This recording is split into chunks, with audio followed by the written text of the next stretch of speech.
شعبان المعظم کا مہینہ اور عنقریب وہ رات آنے والی ہے جس کو ہم شب برات کہتے ہیں۔ اتنی بات تو سارے لوگوں کو پتہ ہوگی کہ اب ہمارے زندگی کا ایک باب 14ویں شعبان کو بند ہو جائے گا اور 15ویں شعبان کو ہمارے نئے سال کے تمام معاملات کا دروازہ پھر سے کھولا جائے گا۔ اس رات کو اللہ تعالیٰ فرشتوں پر تمام معاملات کا حکم نازل فرماتا ہے کہ فلاں بندے کے ساتھ سال بھر میں کیا کیا ہونا ہے، یہاں تک کہ یہ تک حکم آ جاتا ہے کہ کتنے لوگ پیدا ہوں گے اور کتنے لوگ دنیا سے جانے والے ہیں۔ لیکن اس سے پہلے کہ ہمارے اعمال جو پیش ہوں گے اللہ کی بارگاہ میں سال بھر کے، اس سلسلے میں تو اب ہم غور کر سکتے ہیں۔ زندگی کے آخری وقت جو اعمال ہیں انہی کا اعتبار ہوگا۔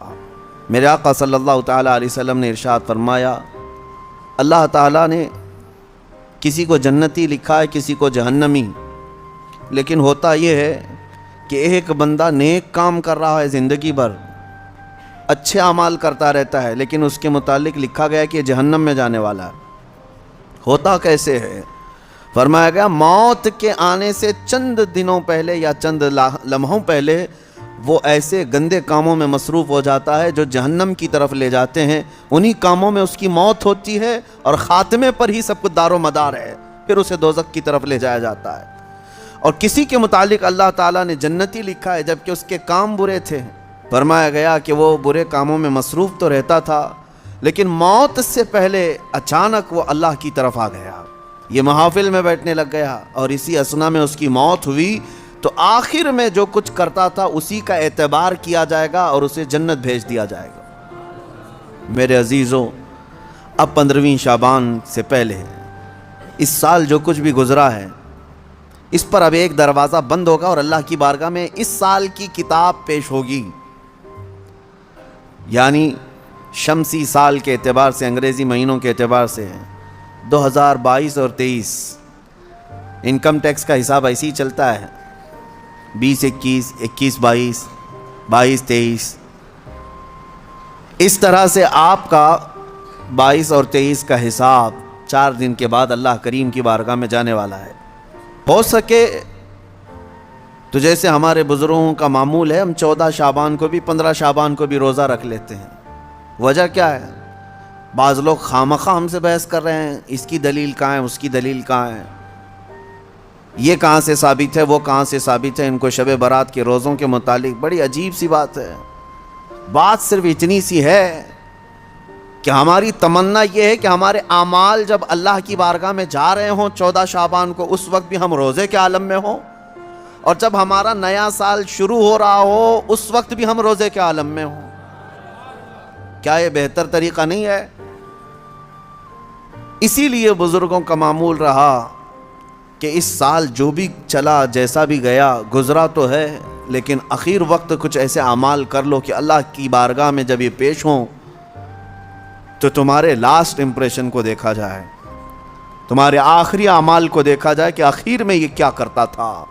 اللہ نے قرآن میں فرمایا ہے، دوڑو اللہ کی طرف، ففروا الی اللہ، اللہ کی طرف دوڑے دوڑے آ جاؤ، سابقوا الی الخیرات، نیکیوں کی طرف دوڑ بھاگ کرو، جتنا ہو سکے بھاگو۔ صحابہ کرام رضوان اللہ تعالیٰ علیہم اجمعین میں اس بات کا تو کمپٹیشن ہوتا تھا، وہ نیکیوں میں سبقت لے جانے کے لیے ایک دوسرے کے آگے بڑھنے کی کتنی تمنائیں کرتے۔ سیدنا ابو بکر صدیق اور حضرت عمر فاروق رضی اللہ تعالیٰ عنہ کا معمول یہ تھا کہ حضرت عمر کہتے ہیں میں ڈھونڈ ڈھونڈ کر کے مدینے میں کچھ ایسی نیکی کرنا چاہتا تھا جو ابو بکر نہیں کرتے، کہیں پر بھی ان کے برابر ہو جاؤں یا ان سے آگے بڑھ جاؤں۔ بڑی مشکل سے حضرت عمر کو ایک گھر ملا، ایک بوڑھی عورت جس کا کوئی نہیں رہتا تھا۔ حضرت عمر نے طے کر لیا کہ اس کے بیوہ عورت ہے، اس کے گھر کا سارا کام میں کر دوں گا، کسی کو پتہ بھی نہ چلے۔ وہ فجر میں نماز کے بعد جا کر دیکھے تو اس عورت کا سارا گھر کا کام پہلے سے کیا ہوا ہے۔ دوسرے دن آ کر دیکھے وہی حال تھا۔ حضرت عمر کہتے ہیں تیسرے دن میں اذان فجر سے پہلے ہی چھپ کر دیکھنا شروع کیا کہ آخر اس کے گھر کا کام کرتا کون ہے۔ کہا ایک چادر اوڑے ہوئے ایک شخص آیا، گھر میں داخل ہوا، جھاڑو لیا، جھاڑنے لگا، ساری چیزیں ڈھنگ سے رکھنے لگا، اذان ہونے لگی، وہ اس عورت کے گھر سے باہر نکلنے لگا۔ حضرت عمر کہتے ہیں میں قریب جا کر چادر ہٹایا تو ابو بکر صدیق تھے۔ حضرت عمر کہتے ہیں میں کبھی آگے بڑھ ہی نہیں سکتا، میں جہاں کوشش کرتا ہوں اس سے پہلے حضرت ابو بکر پہنچے ہوئے ہوتے۔ جب آپ کی خلافت کا وقت تھا تب آپ نے اعلان کیا، حضرت عمر فاروق نے، کوئی ایسی نیکی جو ابو بکر کرتے تھے اور میں نہیں کر رہا ہوں تو لوگوں مجھے بتا دو تاکہ میں برابر ہو جاؤں۔ کسی ایک صاحب نے کھڑے ہو کر کہا حضرت ابو بکر جب خلافت کرتے تھے ان کے زمانے میں وہ سب کے حقوق ادا کرتے، لیکن روزانہ وہ دوپہر کے وقت اپنے ہاتھ میں توشادان لے کر جنگل کی طرف جاتے اور پتہ نہیں کسی کمزور یا کوئی معذور یا محتاج کو کھلا کر آتے، لیکن ہمیں یہ نہیں معلوم کس کو کھلاتے تھے۔ یہ حضرت ابو بکر کا معمول تھا۔ دوسرے دن حضرت عمر نے اپنے گھر سے توشادان لیا، روٹی سالن، اور لے کر اسی جنگل کی طرف چل پڑے۔ وہاں کس کو کھلاتے تھے کیا پتہ، دن بھر ڈھونڈتے رہے، کوئی ملے، کوئی نہیں ملا۔ شام کا وقت قریب آ رہا تھا، ایک پہاڑ کی چوٹی میں ایک غار سے کسی کے ذکر کرنے کی آواز آ رہی تھی۔ دوڑ کر جا کر دیکھا کہ کوئی ہے یہاں پر مجبور۔ جیسی غار کے اندر نظر پڑی تو دیکھا ایک ایسا شخص بیٹھا ہوا ہے جس کے ہاتھ بھی کٹے ہیں، پیر بھی کٹے ہیں، اور آنکھوں سے بھی بینا نہیں ہے، اندھا ہے، نابینا ہے۔ اتنی معذوری کے عالم میں اگر کوئی بیٹھا ہوا ہے اور غار میں، تو حضرت عمر کہتے ہیں مجھے تو یقین ہو گیا کہ یہی وہ بندہ ہے جس کو حضرت ابو بکر کھلایا کرتے تھے۔ حضرت عمر کہتے ہیں میں گیا، چپکے سے جا کر بیٹھ گیا، میں نے آواز بھی نہیں کی تاکہ اس اندھے شخص کو یہ معلوم بھی نہ ہو کہ کون کھلانے آیا ہے۔ آپ نے روٹی توڑ کر سالن میں بھگوئی اور اس اندھے کو منہ میں روٹی رکھی۔ جیسے ہی اس کے منہ میں روٹی کا ٹکڑا گیا وہ چیخ کر کہتا ہے آنے والے، کیا ابو بکر کا انتقال ہو گیا؟ کون آیا ہے آج کھلانے کے لیے؟ حضرت عمر کہتے ہیں تو اندھا ہے، نابینا ہے، تجھے کیسے خبر کہ آنے والا ابو بکر نہیں ہے؟ وہ کہتا ہے اس لیے کہ ابو بکر کو پتا تھا میرے منہ میں دانت نہیں ہے، وہ اپنے منہ سے چبا کر میرے منہ میں روٹی ڈالتے تھے۔ آج تو نے پوری روٹی اٹھا کر ڈالی تو مجھے سمجھ میں آ گیا کہ آنے والا ابو بکر نہیں ہے، کوئی اور آیا ہے۔ حضرت عمر کی آنکھوں سے آنسو آئے، باہر نکل کر کہتے ہیں قسم رب ذوالجلال کی ہے ابو بکر، آپ سے ایک قدم بھی میں آگے نہیں بڑھ سکتا۔ عزیزان گرامی وقار، مجھے یاد ہے بچپن میں جب چھوٹے تھے تو رمضان میں روزانہ اسکول کی جانے کے بعد یہی چیزیں ہوتی تھی، تیرے کتنے روزے ہوئے، تیرے کتنے روزے ہوئے ہیں۔ ہر ایک کے روزے ہی ایک دوسرے کو پوچھتے رہتے۔ لیکن آپ ہو سکتا ہے آپ کے ساتھ بھی ایسا ہوتا رہا ہوگا، سارے دوست جیسے 10 رمضان آ گئے، 15 رمضان آ گئے، ہر ایک کو پوچھتے رہتے ہیں کتنے ہوئے کتنے ہوئے۔ کسی کے 7 ہوئے، کسی کے 10 ہوئے، کسی کے 12 ہوئے، اور کوئی کہتا ہے پورے ہوئے ہیں، اب تک کے پورے ہوئے ہیں۔ ہم بھی اس وقت سنتے تھے، ایک دوسرے سے بات کرتے تھے، لیکن اس وقت ایک دوڑ رہتی اور گھر میں آ کر جھگڑا بھی کرتے، فلاں کے تو 10 ہو گئے، مجھے سحری میں ضرور اٹھانا، نہیں تو میں اس کے پیچھے پڑ جاؤں گا، میں اس کا پیچھے ہو جاؤں گا۔ تو یہ دوڑ کہاں سے آئی؟ یا آپسی ماحول سے ہی آئی۔ یہی انوائرمنٹ ہم چاہتے ہیں کہ نیکیوں میں سبقت لے جانے کا انوائرمنٹ ہو جائے، ماحول ایسا ہو، دوڑ لگے۔ صرف رمضان میں نہیں، تلاوت قرآن میں بھی صحابہ کے درمیان یہی ماحول تھا۔ حدیث پاک میں ملتا ہے صحابہ کرام مسجد نبوی میں جمعہ کی نماز کے لیے جو آتے، پہلی صف کا ثواب ہے نا، حضور پاک صلی اللہ تعالیٰ علیہ وسلم نے صرف ایک بار یہ ارشاد فرمایا کہ اگر میں تمہیں بتا دوں کہ پہلی صف میں نماز پڑھنے کا ثواب کیا ہے تو اس پہلی صف میں آنے کے لیے تم سب آپس میں تلوار بازیاں کرنے لگ جاؤ گے، جنگ ہو جائے گی تمہارے درمیان۔ تو حضور پاک صلی اللہ علیہ وسلم نے اتنا فرمایا تھا، لیکن تلواریں تو نہیں نکلتی تھی صحابہ کی۔ لیکن جمعہ کی نماز کے لیے جو صحابہ مسجد نبوی میں آتے تھے، جانتے ہیں وہ کب آتے؟ فجر کی نماز میں آ جاتے تھے۔ جو فجر کی نماز میں حاضر ہوا اسے جمعہ کی نماز پہلی صف میں ملی۔ تو یہ دوڑ تھی۔ میں اکثر ان بزرگوں کی تاریخ پڑھتا بھی ہوں اور ان کی کتابیں مجھے بڑی پسند بھی ہیں، یا ان کی صحبت مجھے بہت اچھی لگتی ہے جو کثرت سے میرے آقا صلی اللہ تعالیٰ علیہ وسلم کے کمالات کا ذکر کرتے ہیں۔ دل لگتا ہے ان بزرگوں کے پاس۔ اس کی وجہ یہی ہے کہ ان کو ہم جتنا پڑھتے ہیں ہمارے اندر سے اتنا ہی عشق رسول بڑھتا چلا جاتا ہے۔ ہو سکتا ہے پہلے ایسی تمنائیں نہیں تھی، لیکن بزرگوں کو پڑھنے کے بعد کچھ اور ہی تمنائیں ہونے لگتی ہیں۔ ظاہر سی بات ہے پیر مہر علی شاہ رحمۃ اللہ تعالیٰ علیہ اعلیٰ حضرت امام اہل سنت فاضل بریلوی یہ مدینے گئے تھے، حضور پاک صلی اللہ تعالیٰ علیہ وسلم کی بارگاہ میں ہزاروں نہیں لاکھوں کروڑوں لوگ آتے ہیں، اپنی اپنی تمنائیں مانگتے ہیں، یا رسول اللہ میں فلاں ہو گیا آپ مجھے یہ عطا کر دیں وہ عطا کر دیں. لیکن ان بزرگوں کے سوال تو یہ تھے کہ یا رسول اللہ کچھ نہیں، بس آپ اپنی قبر انور سے باہر آ کر دیدار کرا دیں. تجھ سے تجھی کو مانگ کر مانگ لی ساری کائنات. ان کا فلسفہ یہ تھا، تجھ سے تجھی کو مانگ کر مانگ لی ساری کائنات. وہ اپنے ہو گئے تو رحمت پروردگار اپنی. اور یہ سوال کیا، اور دونوں بزرگوں کو پہلی مرتبہ، دوسری مرتبہ، تیسری مرتبہ امید تو ان کی پوری نہیں تھی، یعنی وقتی طور پر ان کی مانگی ہوئی چیز تو سامنے نہ ملی. حکمتیں ہیں. دوسرے دن اعلیٰ حضرت فاضل بریلوی نے بھی اپنے ماتھے کی آنکھوں سے جلوہ رسول کو دیکھا. پیر مہر علی شاہ صاحب مدینے سے رخصتی ہو گئے، یہ کہتے ہوئے کتے مہر علی کتے تیری سنا، گستاخ آنکھیں کتھی جا اڑیاں. اے مہر علی کہاں تیرا منہ اور کہاں وہ مقام، تیری آنکھیں کیا اس لائق ہیں کہ تو دیکھنے کی تمنا کر بیٹھا.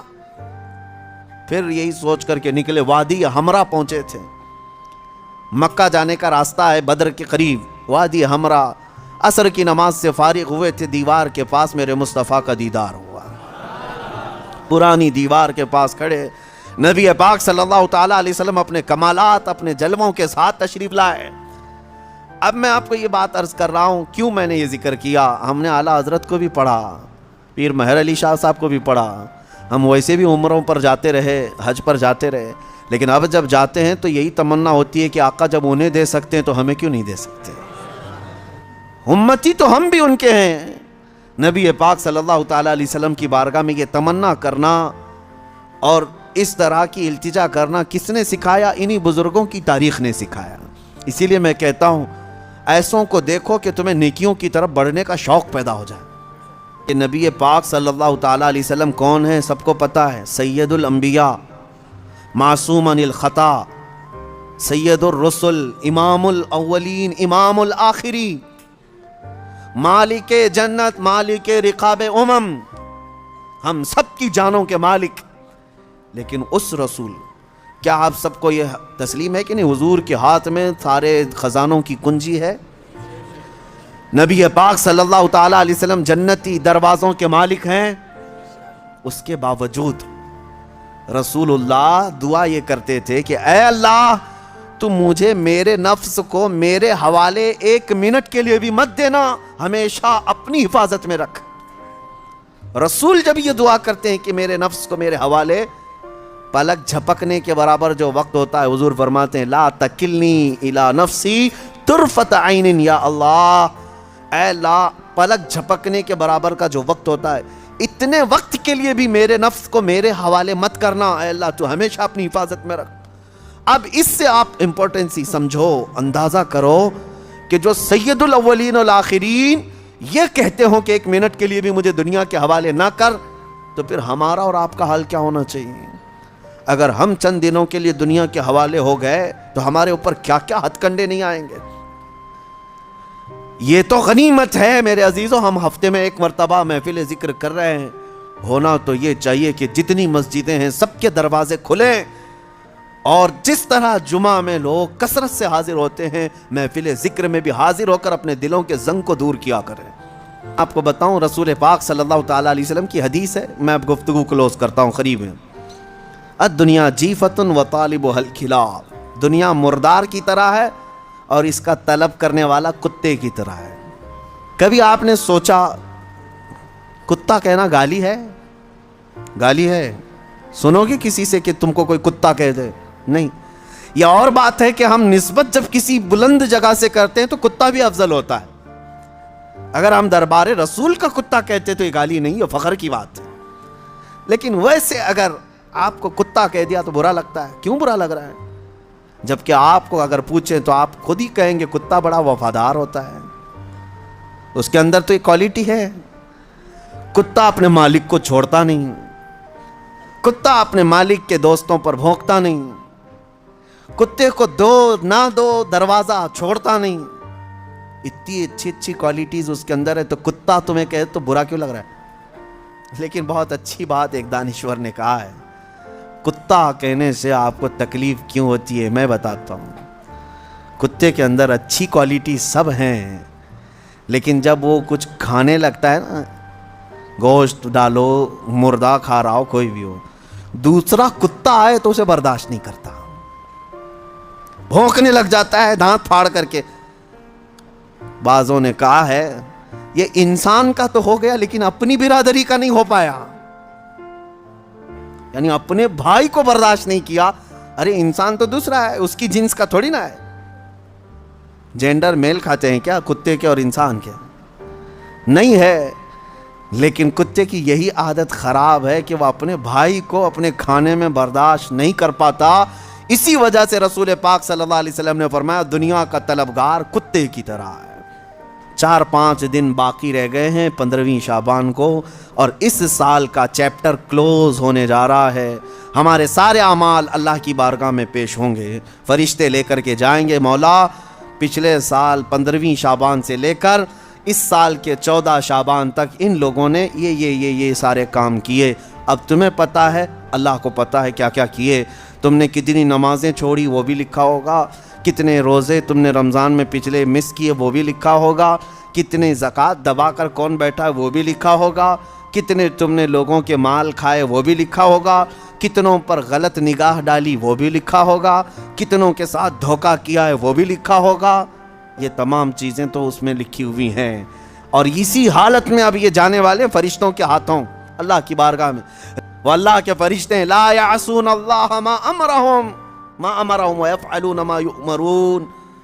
اللہ نے جس بات کا انہیں حکم دیا اس میں ایک رتی برابر وہ نافرمانی نہیں کرتے. جس بات کا انہیں حکم دیا گیا وہی کرتے ہیں. وہ اپنی ڈیوٹی کے پکے لے کر جائیں گے، ابھی سب کے اعمال لے کے جائیں گے. پیچھے گھوم کر کے دیکھ لو سال بھر میں کیا کیا کیے ہو، تمہیں اچھی طرح سے معلوم ہوگا کس مہینے میں کیا کیا عمل ہوئے ہیں. بھول جاتے ہو تو یہ اور ایک بڑا عذاب ہے.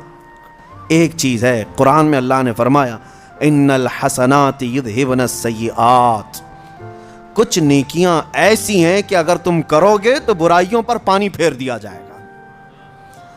رپورٹ تو وہ لے کر ہی جائیں گے، لیکن 4 دن میں کچھ ایسا کرو کہ اس رپورٹ کے اوپر صرف اور صرف تمہاری نیکیاں ہی درج ہوں، باقی سارے گناہ ویسے ہی مٹا دیے جائیں. یہ ہو سکتا ہے آج کے ذکر کو بھی نہایت ہی خلوص کے ساتھ اللہ کی بارگاہ میں اپنے پچھلے تمام گناہوں سے توبہ کرتے ہوئے کھڑے ہو جاؤ، اور اس کے بعد یہ عہد بھی کرو کہ اے اللہ میں سچی توبہ کے ساتھ تیرے دربار میں آیا ہوں. میں جب جب بھٹکوں، جب جب میرا قدم ڈگمگائے، آج اتنی دعا ہے کہ مولا میرے قدموں کو سنبھال لے اور مجھے دنیا میں ڈوبنے سے بچا لے. جب تک زندہ رہوں اپنی رحمت میں جگا دے، جب آنکھیں بند ہوں تو دامن مصطفیٰ میں مجھے جگہ عطا کر دے.